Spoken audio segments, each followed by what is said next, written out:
السلام عليكم ورحمة الله وبركاته. قبل البدء أرجو الاشتراك في القناة. حقق المنتخب الجزائر انتصارا معنويا مهما على حساب محلي توغو 3-0 اليوم الجمعة في المباراة الودية التي احتضنها ملعب كيجي بتوغو.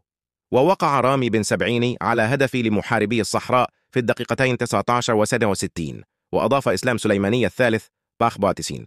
ودخل زملاء محرز المباراة بجدية كبيرة، حيث تمكنوا من زيارة الشباك التوغولية في الدقيقة 19 عبر مدافع دورتموند الألماني بن سبعيني، الذي تابع كرة ناس من الركنية وبرأسية مخادعة يفتتح باب التهديف وتواصل المد الهجومي للمحاربين في الشوط الثاني. وتمكن القناص سليماني من إضافة الهدف الثاني في الدقيقة 54 إثر عمل مميز من بني ناصر الذي اخترق الدفاع على الجهة اليسرى قبل أن يوزع كرة حولها سليماني برأسية إلى الشباك.